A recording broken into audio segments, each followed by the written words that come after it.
സ്വസ്തി ശിവാദി ശ്രീ ഗുരുഭ്യോ നമാഗും ഗുരുഭ്യോ നമാഗം ഗണപതയേ നമഃ സരസ്വതീ നമഃ. ശുക്ലാംബരധരം വിഷ്ണും ശശിവർണം ചതുർഭുജം പ്രസന്നവദനം ധ്യായേൽ സർവവിഘ്നോപശാന്തയേൽ. സർവമംഗളമംഗല്യേ ശിവേ സർവാർത്ഥസാധികേ ശരണ്യേ ത്രംബകേ ഗൗരി നാരായണി നമോസ്തുതേ. കൃഷ്ണായ വാസുദേവായ ഹരയേ പരമാത്മനേ പ്രണതക്ലേശനാശായ ഗോവിന്ദായ നമോ നമഃ.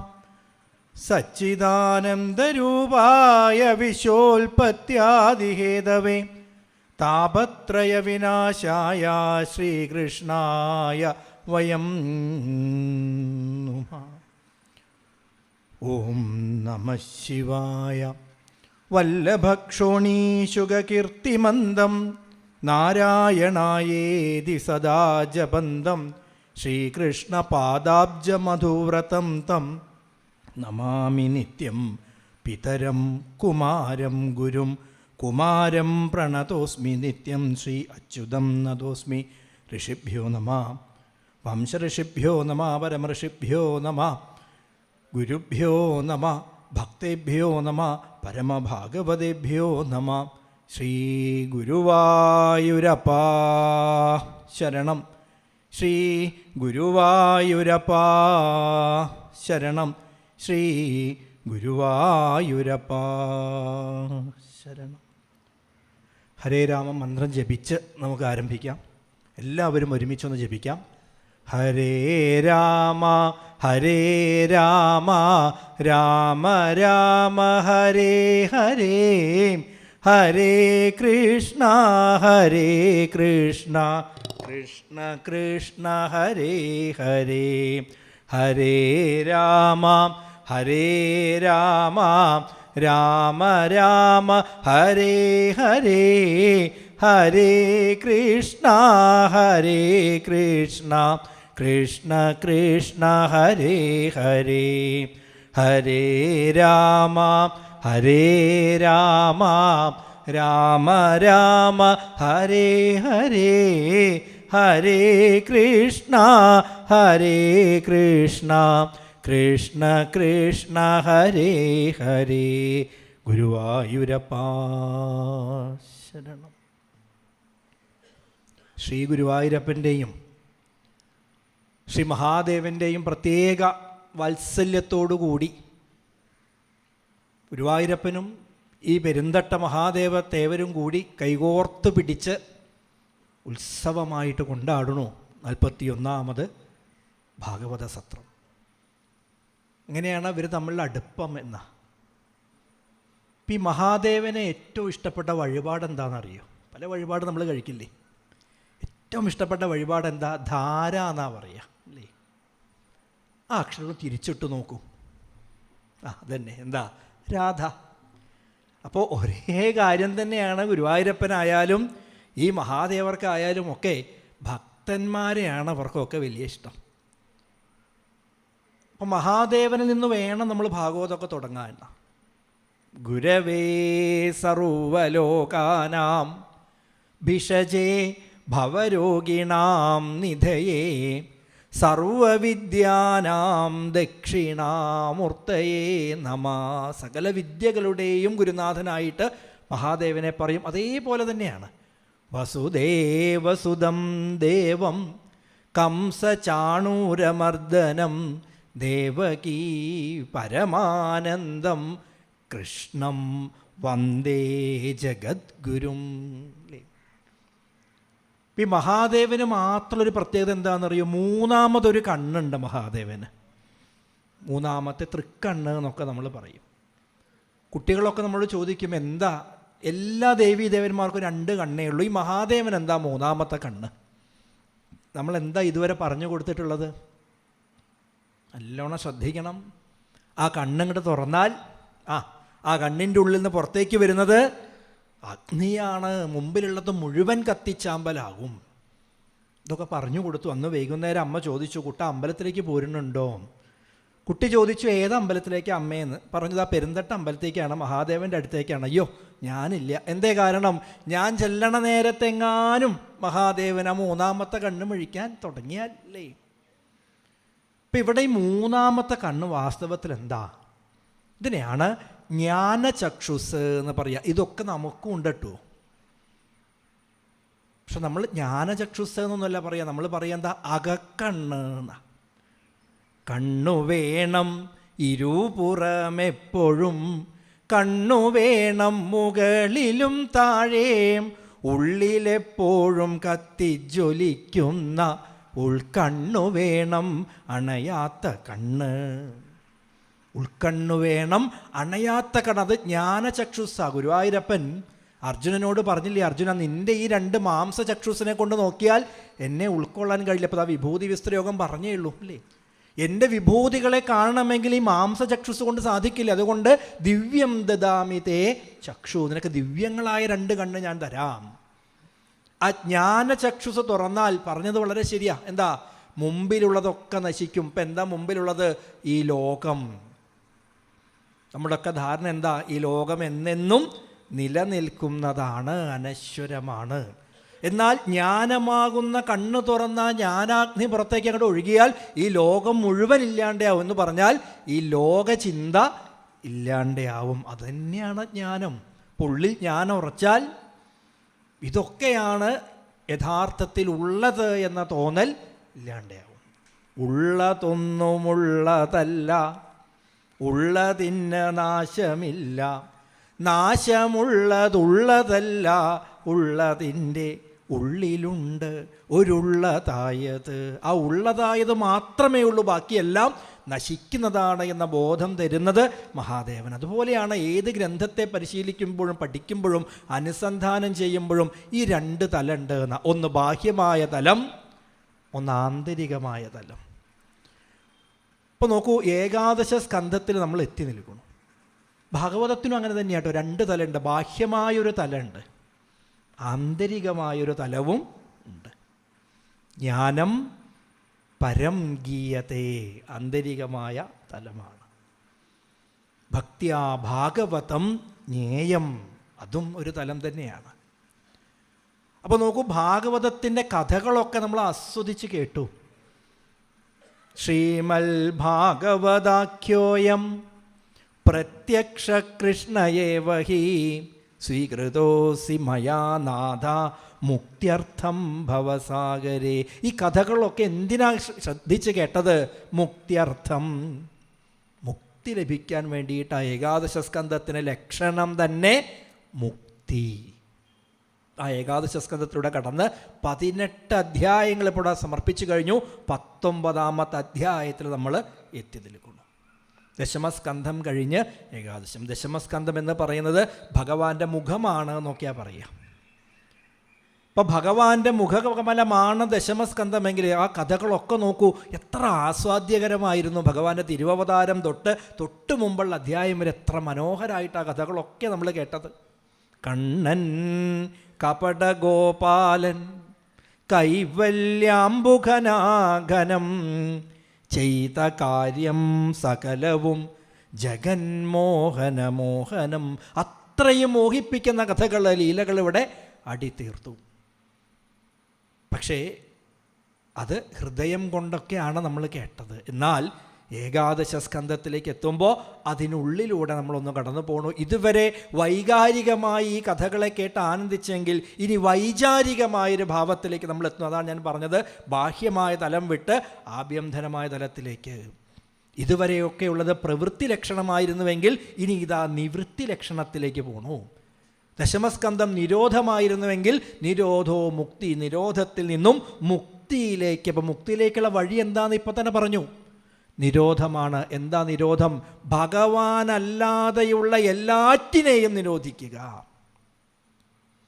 കൃഷ്ണനല്ലാത്തതെല്ലാം മറക്കിലും കൃഷ്ണരൂപം മറക്കാതിരിക്കണം.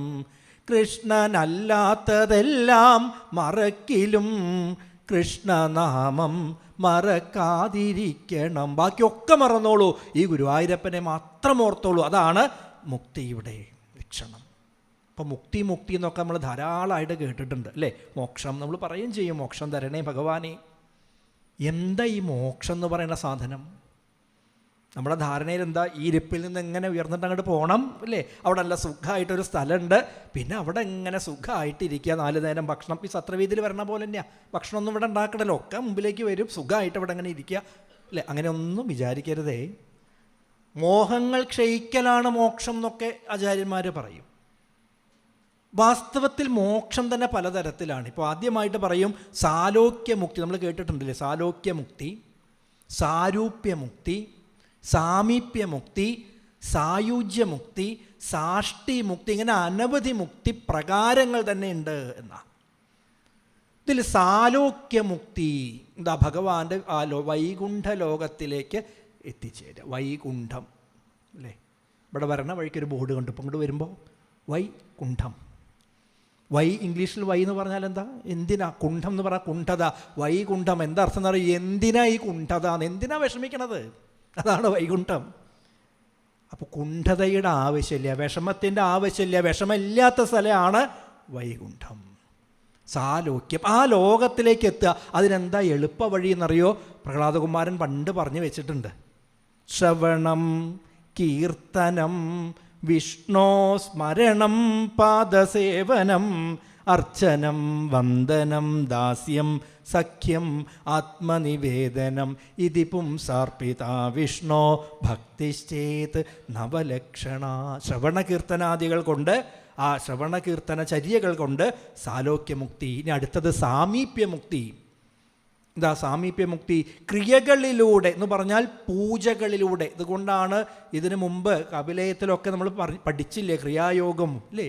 എങ്ങനെയാണ് ഭഗവാനെ പൂജിക്കേണ്ടത് ഉദ്ധവർക്കും പറഞ്ഞു കൊടുത്തു, ക്രിയാമാർഗോപദേശമൊക്കെ. അപ്പം പൂജാതി കർമ്മങ്ങളെ കൊണ്ട്, അർച്ചനകൾ കൊണ്ട് സാമീപ്യമുക്തിയിലേക്ക് എത്താം. അടുത്തത് സാരൂപ്യം, അഷ്ടാംഗയോഗം കൊണ്ട്, യമ, നിയമ, ആസന, പ്രാണായാമ അല്ലേ, സമാധി, ധ്യാനം തുടങ്ങിയിട്ടുള്ള അവസ്ഥകളിലൂടെ അഷ്ടാംഗയോഗങ്ങൾ അനുഷ്ഠിച്ചുകൊണ്ട് സാരൂപ്യമുക്തിയിലേക്ക് എത്താം. അതിനു മുകളിലാണ് സായുജ്യമുക്തി. സായുജ്യമുക്തി എങ്ങനെ കിട്ടുക എന്നറിയോ? ജ്ഞാനം കൊണ്ട്. അപ്പം മുക്തി സാധനയാണ് ജ്ഞാനം. കുംഭീന്ദ്രൻ പോയി ത്രികുടാചല സരസി മുതാ പണ്ട്, അഗസ്ത്യസ്യ ശാപാൽ പിൻകാലിന്മേൽ കടിച്ചം മുതല, കടിവിടാഞ്ഞായിരത്താണ്ടുഴം നാൻ അന്നേരം പോന്നു വന്നം മുരരിപു ഗരുഡാരൂഢനായി ധ്യാനശക്തിയാ നക്രം ചക്രേണ കൊന്ന കരിവരന് സായുജ്യമേകീ മുകുന്ദൻ ഉൽക്ഷിപ്യ സാംബുചകരം ഗിരമാഹകൃച്ഛാൻ നാരായണ അഖില ഗുരോ ഭഗവൻ നമസ്തേ. സായുജ്യമുക്തി. ഇപ്പം ജ്ഞാനം കൊണ്ടാണ് സായുജ്യത്തിലെത്താൻ പറ്റുക. ഇപ്പം ഏകാദശ സ്കന്ധം തുറക്കാനുള്ള താക്കോൽ എന്താണെന്നറിയോ? ഈ ജ്ഞാനമാണ് എന്ന് സഹസ്രനാമത്തിൽ എത്ര മനോഹരമായിട്ട് പറഞ്ഞു. ഉത്തരോ ഗോപതിർഗോപ്ത ജ്ഞാനഗമ്യ പുരാതന. ജ്ഞാനം കൊണ്ട് മാത്രമേ ഭഗവാനെ അറിയാനായിട്ട് കഴിയൂ. ജ്ഞാനം കൊണ്ട് പ്രാപിക്കപ്പെടുന്നവനാണ്. ആ ജ്ഞാനമാർഗങ്ങൾ അറിയണമെങ്കിൽ ധർമാചാരങ്ങളെക്കുറിച്ച് അറിയണം. അതിനു വേണ്ടിയാണ് ആ തൊട്ട് മുമ്പേ വർണ്ണാശ്രമധർമ്മങ്ങളൊക്കെ വളരെ ഭംഗിയായിട്ട് നമ്മൾ അനുസ്മരിച്ചു. വർണ്ണാശ്രമധർമ്മങ്ങൾ, ആ വർണ്ണാശ്രമധർമ്മങ്ങൾക്ക് മുകളിലായിട്ടാണ് ജ്ഞാനത്തിൻ്റെ മാർഗം. എന്താ ഇപ്പോൾ വർണ്ണാശ്രമധർമ്മങ്ങൾ എന്താ പറഞ്ഞത്? വർണ്ണങ്ങൾ 4, ആശ്രമങ്ങൾ 4 അല്ലേ? 4 വർണ്ണങ്ങളെക്കുറിച്ച് പറഞ്ഞു, 4 ആശ്രമങ്ങളെക്കുറിച്ച് പറഞ്ഞു. എന്നാൽ ജ്ഞാനത്തിന് അതിന് മുകളിലൊരു മാർഗമുണ്ട് എന്ന. നാഹം മനുഷ്യ ന ച ദേവയക്ഷൗ ന ബ്രാഹ്മണ ക്ഷത്രിയ വൈശ്യശൂദ്ര ന ബ്രഹ്മചാരി ന ഗൃഹീ വനസ്ഥാ. ഇതൊന്നും ഞാനല്ല. ന ബ്രാഹ്മണ ക്ഷത്രിയ വൈശ്യ ശൂദ്രോ ന ബ്രഹ്മചാരി ന ഗൃഹീ വനസ്ഥോ ഭിക്ഷുർന്ന ചാഹം. പിന്നെ ഞാൻ ആരാ? നിജബോധരൂപ, ഞാനെന്നത് ബോധരൂപമാണ്. ഇപ്പോൾ വർണ്ണാശ്രമധർമ്മങ്ങളുടെ എന്ന പടി കൂടി ചവിട്ടി ഞാൻ ഇതൊന്നുമല്ല ബോധരൂപമാണ് എന്ന് പറയുന്നിടത്ത് 19-ാമത്തെ അധ്യായം തുടങ്ങുന്നു. ഏറ്റവും രസകരമായൊരു അധ്യായം അതൊട്ട്. നോട്ടീസിൽ കണ്ടത് എന്താ? ഭാഗവത പ്രശ്നോത്തരീന്ന. ഏകാദശ സ്കന്ധത്തിൻ്റെ ഒരു ഘടന എന്താണെന്നറിയോ? സുധാമത്തിലേക്ക് പ്രവേശിക്കാൻ നിൽക്കുന്ന ഭഗവാന്റെ പാദങ്ങളിലെല്ലാം സമർപ്പിച്ച് കിടക്കണ ഉദ്ധവൻ ആരെപ്പോലെ? അർജുനനെ പോലെ. ശിഷ്യസ്തേഹം പാഹിമാം ത്വാം പ്രപന്നം എന്ന് പറഞ്ഞ് കടന്ന അതേ അർജുനനെ പോലെ അവിടെ വെച്ച് ഉപദേശങ്ങൾ തുടങ്ങി. തുന്തു സർവം പരിത്യജ്യ സ്നേഹം സ്വജനബന്ധുഷു. അവിടെ തൊട്ട് തുടങ്ങി എങ്ങനെയാണ് ഈ മമതയെ ഇല്ലാണ്ടാക്കാൻ പറ്റുക. 21 ചോദ്യങ്ങൾ ചോദിക്കുന്നുണ്ട് ഉദ്ധവർ. ആ 21 ചോദ്യങ്ങൾക്ക് ഉത്തരം പറഞ്ഞു കൊടുക്കണോ ജഗദ്ഗുരുവായിരിക്കണ ഗുരുവായൂരപ്പൻ. അതിൽ ഒരു ചോദ്യമാണ് 19-ാം അധ്യായം ചർച്ച ചെയ്യുന്നത്. വളരെ ശ്രദ്ധിക്കണേ, ഒരു ചോദ്യം. പക്ഷെ ആ ചോദ്യത്തിന് എന്തുണ്ടെന്നറിയോ? 35 ഉപചോദ്യങ്ങളുണ്ട് എന്ന ഘടന ശ്രദ്ധിക്കണേ. ഇപ്പം നിയമസഭയിലൊക്കെ ചോദ്യങ്ങൾ ഉന്നയിക്കുമ്പോൾ സാമാജിക പറയൽ ഒരു ഉപചോദ്യം, ഒരു നമ്പർ ഇട്ട് ഒരു ചോദ്യം കൂടി എന്നതുപോലെ ഒരു ചോദ്യത്തിനൊരു 35 ഉപചോദ്യം. ഭഗവാൻ ഒട്ടും മോശമാക്കിയില്ല. 35 ചോദ്യം ചോദിച്ചാൽ ഇരിക്കട്ടെ, 36 ഉത്തരം പറഞ്ഞു. 35 ചോദ്യത്തിന് 35 ഉത്തരം പോരെ? അത് പോരാന്നാ. ഒരു ചോദ്യത്തിന്, ഒരു ഉപചോദ്യത്തിന് ഭഗവാൻ ഒരു ഉപ ഉത്തരം കൂടി ചേർത്തു എന്ന്. ഭഗവാൻ ഒരു കുസൃതി നോക്കൂ, നീ 35 ചോദിച്ചെങ്കിൽ അധികം തരാം. ഗുരുവായൂരപ്പൻ അങ്ങനെയാണ്. അഭ്യർത്ഥിതാൻ അനഭ്യർത്ഥാൻ കാമാൻ അജസ്രം വിതരസി. ചോദിച്ചതും ചോദിച്ചതിനപ്പുറവും വാരിക്കോരി വർഷിക്കണു ഈ ഗുരുവായൂരപ്പൻ. ആ 36 ചോദ്യങ്ങളെയാണ് നമ്മൾ അടുത്തറിയാൻ പോകുന്നത്. പക്ഷേ അതിലേക്ക് എത്തണമെങ്കിൽ ചെറിയൊരു ആമുഖം കൂടി വേണം. ഭാഗവത ഗ്രന്ഥം കയ്യിലുള്ളവർക്കൊക്കെ എടുക്കാം. 19-ാമത്തെ അധ്യായം 1-ാമത്തെ ശ്ലോകം. യോ വിദ്യാശ്രുതസമ്പന്ന ആത്മവാൻ നാനുമാനിക മായാമാത്രമിതം ജ്ഞാത്വാ ജ്ഞാനം ച മയി സന്യസേത്. ജ്ഞാനം ച മയി സന്യസേത്. എന്താ ഭഗവാൻ പറഞ്ഞതെന്നറിയോ? അറിഞ്ഞ് സന്യസിക്കണം എന്നാ. അറിഞ്ഞ് സന്യസിക്കുക. അതിനൊരു പേര് പറയും വിദ്വൽ സന്യാസം എന്നാ. അറിഞ്ഞ് സന്യസിക്കുക. അപ്പോൾ ബ്രഹ്മത്തെ അല്ലെങ്കിൽ ഗുരുവായൂരപ്പനെ അറിഞ്ഞിട്ട് വേണം ഉപാസിക്കാൻ. തത് ദൂരെ, ദൂരത്താണ്. ആർക്ക്? അജ്ഞാനികൾക്ക്. ജ്ഞാനികൾക്കോ? തത് അന്തികേ, അത് ഏറ്റവും അടുത്താണ്. ഇവിടെ പറയും അവിജ്ഞാതാം വിജാനാതാം വിജ്ഞാതം അവിജാനതാം. എന്താ അർത്ഥം എന്നറിയോ? അറിഞ്ഞു അറിഞ്ഞു എന്ന് ആര് പറയുന്നവരോ അവരൊന്നും അറിഞ്ഞിട്ടില്ല എന്നാ. വളരെ ശ്രദ്ധിക്കണേ. അറിഞ്ഞു എന്ന് പറയുന്നവർ ഒന്നും അറിഞ്ഞിട്ടില്ല. അറിഞ്ഞില്ല എന്ന് പറഞ്ഞവർ അല്പമെന്തോ അറിഞ്ഞിട്ടുണ്ട്. ഒരാൾ എന്നും അമ്പലത്തിൽ വരുത്രേ. അപ്പോൾ നമ്മളൊക്കെ ഗുരുവായൂരപ്പ മഹാദേവ നമശിവായ എന്നൊക്കെ ജപിക്കുന്നതിന് പകരം ഇദ്ദേഹം കൈ കൂപ്പി നിൽക്കും. എന്നിട്ട് എന്താ ജപിക്കുക എന്നറിയോ? പ്രത്യേക മന്ത്രം ജപിക്കുക. എന്താ ജപിക്കുക എന്നറിയോ? മനസ്സിലായില്ല. അതാണ് അദ്ദേഹത്തിൻ്റെ മന്ത്രം. മനസ്സിലായില്ല, മനസ്സിലായില്ല, മനസ്സിലായില്ല, ഇങ്ങനെ ജപിച്ചുകൊണ്ടിരിക്കും. ഒരു ദിവസമല്ല, 2 ദിവസമല്ല, അനവധി വർഷം ഇദ്ദേഹം അമ്പലത്തിൽ വന്നാൽ പോണവരെ ഒറ്റ മന്ത്രമേ ഉള്ളൂ, മനസ്സിലായില്ല, മനസ്സിലായില്ല, മനസ്സിലായില്ല. കുറേ ദിവസം കഴിഞ്ഞപ്പോൾ ഒരു ദിവസം ഉണ്ട് പെട്ടെന്നൊരു മാറ്റം. എന്താ? ഇദ്ദേഹം ജപിക്കാൻ തുടങ്ങി. മനസ്സിലായി, മനസ്സിലായി, മനസ്സിലായി. അപ്പോൾ ആളുകൾക്ക് വളരെ സന്തോഷം. അവർ ചോദിച്ചു, ഗുരുനാഥ അങ്ങ് ഇത്രയും കാലം മനസ്സിലായില്ല, മനസ്സിലായില്ല, മനസ്സിലായില്ല എന്നാണ് ജപിച്ചത്, ഇപ്പം എന്താ അങ്ങ് പെട്ടെന്ന് മനസ്സിലായി, മനസ്സിലായി എന്ന് പറഞ്ഞത്? അദ്ദേഹം പറഞ്ഞു, അതേ, ഈ ബ്രഹ്മത്തെ അറിയണം, അതിന് വേണ്ടിയിട്ടാണ് ഞാൻ ക്ഷേത്ര ദർശനത്തിനൊക്കെ വന്നത്, ഈ ഗുരുവായൂരപ്പനെന്ന് മനസ്സിലാക്കണം.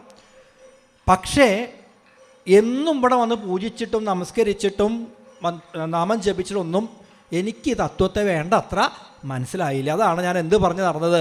മനസ്സിലായില്ല, മനസ്സിലായില്ല എന്ന്. ഓ, പിന്നെ ഇപ്പം എങ്ങനെയാ അങ്ങ് മനസ്സിലായി എന്ന് പറഞ്ഞാൽ? അങ്ങേക്കിപ്പോൾ മനസ്സിലായോ? നല്ല മനസ്സിലായി. എന്താ മനസ്സിലായത്? ഈ സാധനമൊന്നും ഒരു കാലത്തും മനസ്സിലാവില്ല എന്ന് ഇപ്പം എനിക്ക് മനസ്സിലായി അല്ലേ. അപ്പം മനസ്സിലാവില്ല എന്നുള്ള മനസ്സിലാവലാണ് ഏറ്റവും വലിയ മനസ്സിലാവൽ. അപ്പോഴാണ് ഗുരുവായൂരപ്പൻ മനസ്സിനുള്ളിലേക്ക് വരുള്ളൂ. അപ്പോൾ അറിയില്ല എന്നറിയുന്നിടത്താണ് അറിവിൻ്റെ തുടക്കം. രണ്ടാമത്തെ ശ്ലോകം, ജ്ഞാനിനസ്ത്വഹമേവേഷോ സ്വാർത്ഥോ ഹേതുശ്ച സമ്മത സ്വർഗശ്ചൈവാപവർഗശ്ച നാന്യാർത്ഥോ മധൃതേ പ്രിയ. വളരെ മനോഹരമായിട്ട് ഭഗവാൻ പറഞ്ഞു വയ്ക്കണു. ജ്ഞാനിനസ്ത്വഹമേവേഷു സ്വാർത്ഥോ ഹേതുശ്ച സമ്മത. സ്വാർത്ഥം ഒഴിവാകണം എന്ന. പക്ഷെ എനിക്ക് തോന്നും തിരിച്ചാണ്, സ്വാർത്ഥം വേണം എന്നാ ഞാൻ പറയുക. എന്താന്ന് പറഞ്ഞാൽ സ്വന്തം അർത്ഥമാണ് സ്വാർത്ഥം. ആ സ്വാർത്ഥത്തെ അറിയൂ, സ്വന്തം അർത്ഥത്തെ അറിയൂ, സ്വന്തം ജന്മത്തെ അറിയൂ, സ്വന്തം കർമ്മത്തെ അറിയൂ, സ്വന്തം ധർമ്മത്തെ അറിയൂ. അപ്പോൾ ആ സ്വാർത്ഥത്തെ അറിഞ്ഞ് സ്വാർത്ഥത്തെ വെടിയുക. ഭഗവാൻ പറയണു, എനിക്ക് ഏറ്റവും പ്രിയപ്പെട്ടത് അല്ലേ. ഇപ്പോൾ ഇവിടെ വിഭൂതി വിസ്തരോഗം പറഞ്ഞപ്പോൾ തന്നെ പറഞ്ഞില്ലേ, സൂചിപ്പിച്ചില്ലേ, ഭക്തന്മാരിൽ വെച്ച് അല്ലയോ ഉദ്ധവരെ, അങ്ങ് തന്നെയാണ് എനിക്ക് ഏറ്റവും ഇഷ്ടപ്പെട്ടയാൾ. എന്താ കാരണം? തുല്യനിന്ദ സ്തുതിർമൗനി സന്തുഷ്ടോ യേന കേനചിൽ സമശീതോഷ്ണ സുഖദുഃഖേഷു. മറ്റൊന്നിലും സംഘമില്ലാത്ത എൻ്റെ ഭക്തനെയാണ് എനിക്ക് ഏറ്റവും ഇഷ്ടം. അതാണ് ഇവിടെ സൂചിപ്പിച്ചത്. സ്വർഗശ്ചൈവ അപവർഗശ്ച നാന്യാർത്ഥോ. സ്വർഗങ്ങളോ അപവർഗങ്ങളോ എന്തിനെ മോക്ഷം പോലും കാക്ഷിക്കാത്ത ഭക്തൻ. നാഗപൃഷ്ടം നച സാർവഭൗമം ന മഹേന്ദ്രദിഷ്ണ്യം നരസാധിപത്യം ന യോഗസിദ്ധീര പുനർഭവം വാ വാഞ്ചന്തിയൽ പാദരജ പ്രപന്ന. എനിക്ക് മറ്റൊന്നും വേണ്ട. നാഗപൃഷ്ടം നച സാർവഭൗമം നരസാധിപത്യം ന മഹേന്ദ്രദിഷ്ണ്യം ന യോഗസിദ്ധി അപുനർഭവം വാ. അപുനർഭവം എന്ന് പറഞ്ഞാൽ എന്താ? ജനിക്കാതിരിക്കുക, മോക്ഷം. എനിക്ക് മോക്ഷം പോലും വേണ്ട. പാദരജ പ്രപന്ന. അവിടുത്തെ പാദങ്ങളെ എപ്പോഴും സ്മരിക്കുക. അതിൽ കവിഞ്ഞൊന്നും എനിക്ക് ആവശ്യമില്ല. ന ഭോഗ്യവസ്തൂന്യപി ന നാഗപൃഷ്ടം ന സിദ്ധിലാഭ പരമീശകാംക്ഷേ പ്രസന്നമന്ദസ്മിത സുന്ദരം തേ മുഖാംബുജം. അവിടുത്തെ പുഞ്ചിരിച്ചു കൊണ്ടിരിക്കണ മുഖാംബുജം ദർശയ സന്തതം മേ. വേറൊന്നും അടിയാൻ ആവശ്യമില്ല. പ്രസന്നമന്ദസ്മിത സുന്ദരം തേ. പാൽപുഞ്ചിരി പൊഴിച്ചുകൊണ്ടുള്ള അവിടുത്തെ തിരുമുഖമുണ്ടല്ലോ, അതല്ലാണ്ട് വേറൊന്നും അടിയനെ കാണണ്ട. എന്താ? ഹാസം ഹരേരവനതാകില ലോകതീവ്രശോകാശ്രുസാഗര വിശോഷണം അത്യുദാരം. ഈ ഗുരുവായൂരപ്പൻ്റെ പുഞ്ചിരിയിലേക്ക്, മുഖത്തേക്ക് ഒന്നങ്ങോട്ട് നോക്കിയാൽ അതിലെതിഞ്ഞ് തീരാത്ത എന്താണത്? ശോകാശ്രുസാഗര വിശോഷണം. കണ്ണീർ കടലിനെ വരെ നിമിഷം നേരം കൊണ്ട് വറ്റിച്ച് കളയാനുള്ള കാരുണ്യം. കാരുണ്യാകുലനേത്രം ആർദ്രഹസിതോല്ലാസം. ആ പുഞ്ചിരിച്ചു കൊണ്ടുള്ള അവിടുത്തെ കാരുണ്യമുള്ള മിഴിത് മാത്രമേ അടിയൻ ആവശ്യമുള്ളൂ, വേറൊന്നും വേണ്ട. ശ്രീകൃഷ്ണദേവദേവേശ ശ്രീഹരേ പരമാത്മനെ ത്വദംഘ്രികമലേ നിത്യം ദേഹിമേ ഭക്തിമുത്തമാം. അവിടുത്തെ പാദങ്ങളിൽ അനവധിയായ രതി തന്നുകൊണ്ട്, ഭക്തി തന്നുകൊണ്ട് അനുഗ്രഹിക്കൂ. വേറൊന്നും എനിക്ക് ആവശ്യമില്ല. അതാണ് യഥാർത്ഥ ഭക്തൻ്റെ സ്വഭാവം എന്ന. വേണ്ടെനിക്കർത്ഥവും കാമവും മോക്ഷവും വേണ്ട സായുജ്യവും വേണ്ട കണ്ണാ. വിട്ടു പിരിയാതെ എന്നും നിൻ തൃപ്പാദം കെട്ടിപ്പിടിക്കാൻ കഴിഞ്ഞാൽ മതി. കൃഷ്ണ ഹരേ ജയ കൃഷ്ണ ഹരേ ജയ കൃഷ്ണ ഹരേ കൃഷ്ണ ഹരേ ജയ കൃഷ്ണ ഹരേ ജയ കൃഷ്ണ ഹരേ ജയ കൃഷ്ണ ഹരേ. വേണ്ടെനിക്കർത്ഥവും കാമവും മോക്ഷവും വേണ്ട സായുജ്യവും വേണ്ട കണ്ണാ.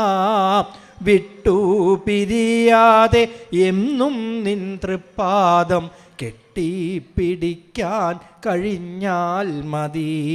കൃഷ്ണ ഹരേ ജയ കൃഷ്ണ ഹരേ ജയ കൃഷ്ണ ഹരേ ജയ കൃഷ്ണ ഹരേ. കൃഷ്ണ ഹരേ ജയ കൃഷ്ണ കൃഷ്ണ ഹരേ. ഭക്തിയെ തന്നാലും ഭക്തിയെ തന്നാലും ഭക്തി അതുമാത്രം തന്നാൽ മതി. ഭക്തിയെ തന്നാലും ഭക്തിയെ തന്നാലും ഭക്തിയല്ലാതൊന്നും വേണ്ടേ വേണ്ട. കൃഷ്ണ ഹരേ ജയ കൃഷ്ണ ഹരേ ജയ കൃഷ്ണ ഹരേ ജയ കൃഷ്ണ ഹരേ.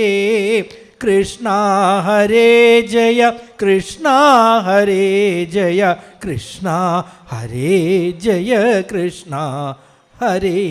ഇതാണ് ഭക്തൻ്റെ പ്രാർത്ഥന. വേറൊന്നും ആവശ്യമില്ല, മറ്റൊന്നും വേണ്ട. ഈ ഗുരുവായൂരപ്പൻ്റെ പാദങ്ങളിൽ ഭക്തി ഉണ്ടായാൽ മതി. എന്താ ഭക്തി ഉണ്ടായാലുള്ള ഗുണം? അല്ലെങ്കിൽ ഭക്തി എങ്ങനെയാണ് ഉണ്ടാവുക? കർമ്മങ്ങൾ കൊണ്ടാണ് ഭക്തി ഉണ്ടാവുക. അതിനൊരു ക്രമമുണ്ട് അല്ലേ? സകല കർമ്മങ്ങളും ഈശ്വരാർപ്പണമായിട്ട് മാറുമ്പോൾ അതിനൊരു പേരുണ്ട്. എന്താണെന്നറിയോ? കർമ്മ യോഗം എന്നാ. എന്താ യോഗം എന്ന് പറഞ്ഞാൽ? യുജ് എന്ന ധാതുവെന്നാണ് ഈ വാക്കുണ്ടാവുന്നത്. യുജ് എന്ന് പറഞ്ഞാൽ യോജിക്കുക എന്നാ. അപ്പം കർമ്മം എപ്പോഴാണ് കർമ്മയോഗമാവുക? കർമ്മം ഭഗവാനോട് യോജിക്കുമ്പോൾ കർമ്മയോഗം. എല്ലാ പ്രവൃത്തികളും ഈശ്വരാർപ്പണമായിട്ട് മാറുക. അതേപോലെ പ്രമാണം തത്ര ഗോപിക ഹരിർഹി സാധ്യതേ ഭക്തിയാ. ഈ ഗോപികമാരുടെ ഭക്തിയെക്കുറിച്ച് പറയില്ലേ?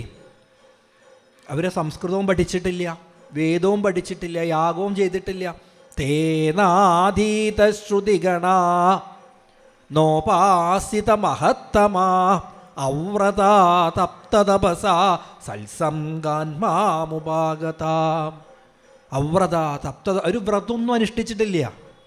നമ്മളിപ്പോൾ ഏകാദശിയൊക്കെ അനുഷ്ഠിക്കും, ചുരുങ്ങിയത് അല്ലേ? അവർക്ക് അതും ഉണ്ടായിട്ടില്ല. അത്രേ.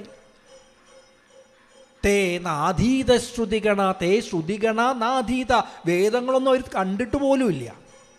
എന്നിട്ടും അവർ ഗുരുവായൂരപ്പൻ്റെ പരമഭക്തകളായിട്ട് മാറി. പ്രമാണം തത്ര ഗോപിക ഹരിർഹി സാധ്യതേ. ഗുരുവായൂരപ്പനെ തന്നെ അവർ ഉള്ളിലാക്കി വെച്ചു.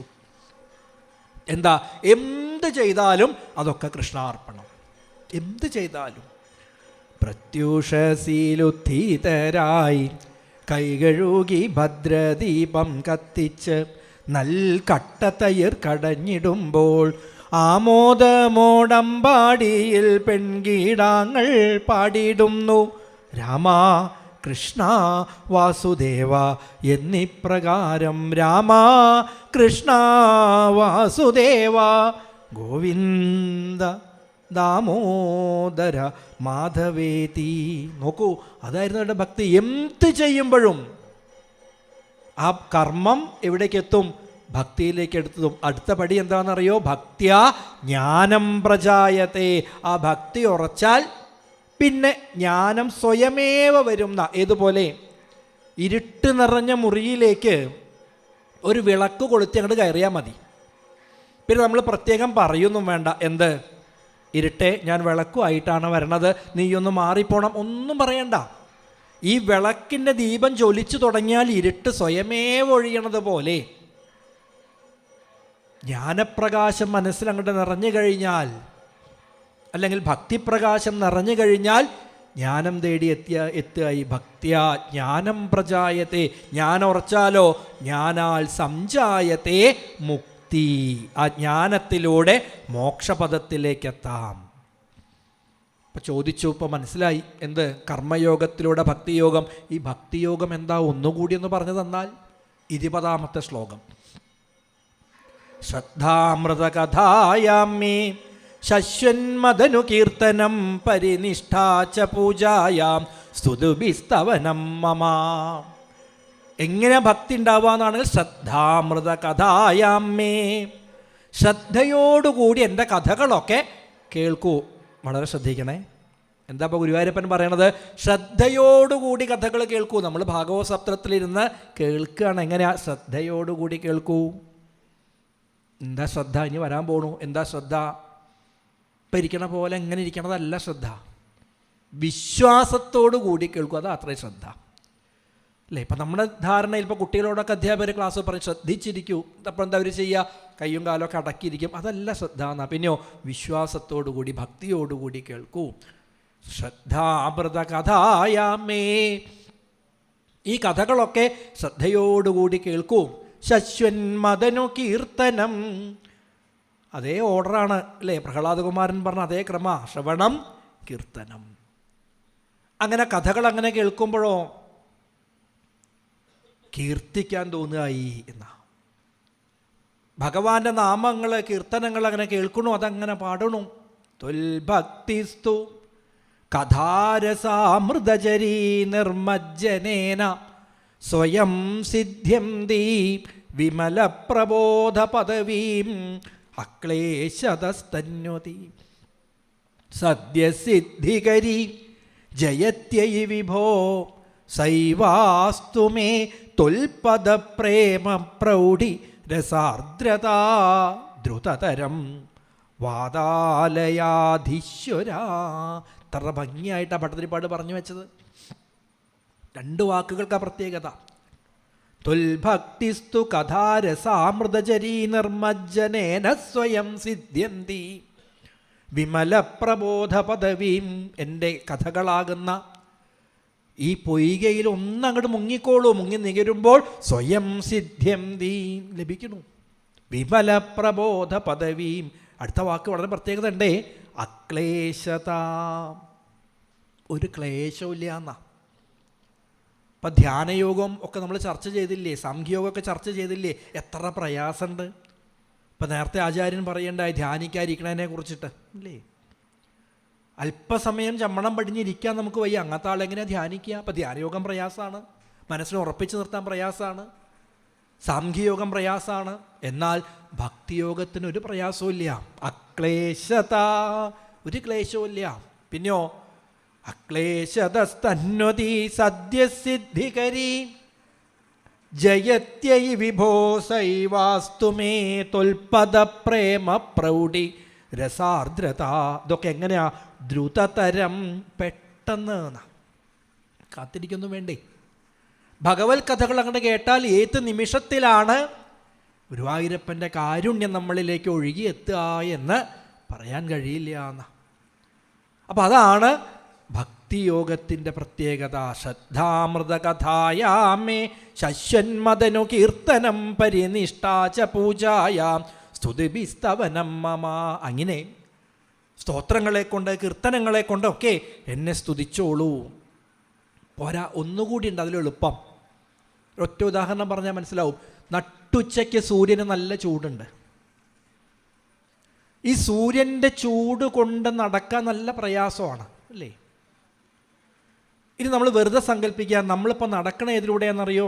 ഒരു പുഴയുടെ മണൽത്തിട്ടയിലൂടെയാണ് നടക്കണമെന്ന് വിചാരിച്ചോളൂ. ഈ സൂര്യൻ്റെ ചൂട് കൊണ്ട് മണൽ എന്തായിട്ടുണ്ട്? നന്നായിട്ട് ചുട്ടുപഴുത്തിട്ടുണ്ട്. സൂര്യൻ്റെ ചൂട് സഹിക്കണേക്കാൾ പ്രയാസം ഇപ്പം നമുക്കെന്താ? ഈ ചുട്ടുപഴുത്ത മണലിലൂടെയുള്ള നടത്താണ്. ഇപ്പോൾ നമ്മൾ പറയും സൂര്യൻ്റെ ചൂട് സഹിക്കാം, എന്താ തലയിൽ ഒന്നിങ്ങനെ കൈവച്ചാൽ മതി. ഇതിപ്പോൾ എന്താ ചെയ്യുക? ചെരുപ്പൂലിയ കാലിൽ അല്ലേ? ഇതുപോലെയാണ് ഈ ഭഗവാനെ ലഭിക്കാൻ ഏറ്റവും എളുപ്പം എന്താണെന്നറിയോ? സൂര്യനേക്കാൾ ചൂട് ഇപ്പോൾ എവിടെ നിന്നാണ് കിട്ടിയത്? മണലിന്ന. അതുപോലെ ഗുരുവായൂരപ്പൻ്റെ ഭക്തന്മാരെ ആശ്രയിച്ചാൽ മതി. ഇതൊക്കെ സൂത്രപ്പണിയാണ് കേട്ടോ, കുറുക്കു വഴിയാണ് ഭാഗവതം പഠിപ്പിച്ചു തരണത്. ഗജേന്ദ്രൻ്റെ കഥയിൽ നോക്കൂ. ഗജേന്ദ്രൻ അനവധി കാലം തപസ് ചെയ്തു അല്ലേ? ജജാപ പരമം ജാപ്യം പ്രാഗ്ജന്മനി അനുശിക്ഷിതം. ആര്? ഗജേന്ദ്രൻ. എന്നാൽ ഗജേന്ദ്രൻ്റെ കാലിൽ പിടിച്ച മുതലയോ? അദ്ദേഹം വലിയ ജപിക്കാനൊന്നും പോയിട്ടില്ല. പക്ഷെ എന്തു ചെയ്തു? പരമഭക്തനായ ഗജേന്ദ്രൻ്റെ കാല് പോയിട്ട് പിടിച്ചു. ആർക്കാ ആദ്യം മോക്ഷം കിട്ടിയത്? ഗജേന്ദ്രനാണോ അതോ മുതലയ്ക്കാണോ? ആദ്യത്തെ മോക്ഷം മുതലയ്ക്ക. എന്നിട്ടാണ് ഗജേന്ദ്രനെ അസ്തീന്ദ്രം തം ഹസ്തപത്മേന ധൃത്വാ ചക്രേണത്വം നക്രവര്യം വ്യധാരി ഗന്ധർവേസ്മിൻ മുക്തശാപേ സഹസ്തീ തുൽസാരൂപ്യം പ്രാപ്യ ദേദീപ്യത്തെ സ്മാ. അപ്പൊ ഭക്തന്റെ കാലു പിടിച്ച മുതലയ്ക്കാണ് ആദ്യം മോക്ഷം എന്ന് പറഞ്ഞാൽ ഗുരുവായൂരപ്പനെ പൂജിച്ച് പ്രസാദിപ്പിക്കണേക്കാൾ എളുപ്പമാണത്ര എന്ത് ഭഗവാൻ പറയണു 21ാമത്തെ ശ്ലോകത്തിൽ മൽ ഭക്ത പൂജാഭ്യതിക. എന്നെ പൂജിക്കണേക്കാളും എനിക്ക് എന്താ സന്തോഷം എന്നറിയോ? എൻ്റെ ഭക്തന്മാരെ നിങ്ങൾ ശുശ്രൂഷിക്കൂ, അവരോട് സൗഹൃദത്തോടെ പെരുമാറൂ, അവർക്ക് സേവനം ചെയ്യൂ. എൻ്റെ ഭക്തന്മാർ സന്തോഷിച്ചാൽ മൽ ഭക്ത പൂജാഭ്യതിക. അതുകൊണ്ടാണ് ഇപ്പം നേരത്തെ ഇതിനു മുമ്പേ പ്രഭാഷണത്തിൽ ചൊല്ലി വൃത്രാസുരൻ്റെ ഒരു ശ്ലോകം അല്ലേ, എനിക്ക് അവിടുത്തെ ഭക്തനാവണമെന്ന് പോലും ആഗ്രഹമില്ല. പിന്നെയോ അഹം ഹരേ തവ പാദൈകമൂലദാസാനുദാസോ ഭവിദാസ്മി ഭൂയ. അവിടുത്തെ പാദങ്ങളെ ആശ്രയിച്ചിരിക്കുന്ന ഭക്തൻ്റെ ദാസൻ്റെ ദാസനാവാൻ അനുഗ്രഹിക്കൂ. മജ്ജന്മന ഫലമിതം മധുകൈടഭാരേ മൽ പ്രാർത്ഥനീയമദനുഗ്രഹയേഷയേവ തുൽഭൃത്യ ഭൃത്യ പരിചാരക ഭൃത്യ ഭൃത്യ ഭൃത്യസ്യ ഭൃത്യ ഇതി മാം സ്മര ലോകനാഥ. മുകുന്ദമാലയിലൊരു ശ്ലോക. എന്താ പ്രാർത്ഥന? തുൽ ഭൃത്യ ഭൃത്യ പരിചാരക ഭൃത്യ ഭൃത്യ ഭൃത്യസ്യ ഭൃത്യ. പറ്റുകിന് എണ്ണിക്കോളൂ എത്ര ഭൃത്യൻ്റെ പേര് പറഞ്ഞു പോന്നു. തുൽ ഭൃത്യ ഭൃത്യ പരിചാരക ഭൃത്യ ഭൃത്യ ഭൃത്യസ്യ ഭൃത്യ ഇതി മാം സ്മര ലോകനാഥ. അവിടുത്തെ ഭക്തൻ്റെ ഭക്തൻ്റെ ഭക്തൻ്റെ ഭക്തൻ്റെ ഭക്തൻ്റെ ഭക്തൻ